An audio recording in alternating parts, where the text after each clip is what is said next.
Alhamdulillah, wassalatu wassalamu ala sayyidina rasulillah wa ala alihi wa sahbihi wa man wala wa ba'd. Le mois du Ramadan est une occasion pour que le musulman puisse redécouvrir son rapport avec le prophète alayhi afdalus salati wa salam. Et le mois du Ramadan est également une occasion de s'attacher, de se lier au Coran. Et pour réunir les deux, le Seigneur subhanahu wa ta'ala nous propose un verset dans lequel il dit فَإِنَّمَا يَسَّرْنَاهُ بِلِسَانِكَ لِتُبَشِّرَ بِهِ الْمُتَّقِينَ وَتُنْذِرَ بِهِ قَوْمًا لُدًّا. Nous l'avons facilité par ta langue. فَإِنَّمَا يَسَّرْنَاهُ بِلِسَانِكَ لِتُبَشِّرَ بِهِ الْمُتَّقِينَ, afin que tu puisses annoncer la bonne nouvelle aux pieux. وَتُنْذِرَ بِهِ قَوْمًا لُدًّا, et que tu puisses également avertir ceux justement qui se détournent du chemin. On parle souvent de la manière dont Dieu subhanahu wa ta'ala a facilité le Coran, puisque le Coran a été facilité. وَلَقَدْ يَسَّرْنَا الْقُرْآنَ لِلذِّكْرِ فَهَلْ مِن مُدَّكِرٍ. Il a été facilité pour ceux justement qui déployaient un effort, évidemment, un effort de méditation, un effort de compréhension, puisque le verset ne s'arrête pas simplement en disant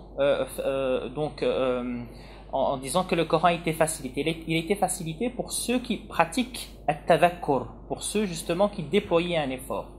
Mais cette facilitation ne peut être réelle, cette facilitation ne peut être complète que lorsque la personne vient vers le prophète alayhi salatu wassalam, qu'il questionne le prophète alayhi salatu wassalam à travers sa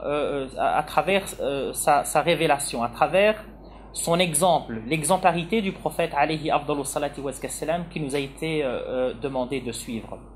Et c'était l'attitude des compagnons du prophète alayhi afdalus salati wassalam. Lorsque par exemple le prophète alayhi salatu wassalam a lu le verset dans lequel Dieu subhanahu wa ta'ala disait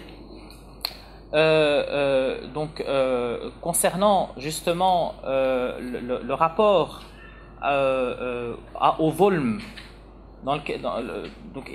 évidemment Sayyida Aisha a dit au prophète alayhi sallam: Ya Rasulallah, qui parmi nous n'a jamais été injuste vis-à-vis de lui-même? Alors le prophète alayhi sallam lui a dit en fait que le volm dont parle le verset, eh bien c'est celui qui est le shirk, c'est-à-dire que dans un verset déterminé, le volm, c'est-à-dire l'injustice, qu'on pourrait traduire de manière directe par l'injustice, en réalité n'est pas à comprendre au sens littéral, puisque l'injustice dont on parle, c'est al-volm, et Dieu subhanahu wa ta'ala dans un autre verset nous dit inna shirka la volmun azim, c'est-à-dire que l'association représente une énorme injustice vis-à-vis de Dieu.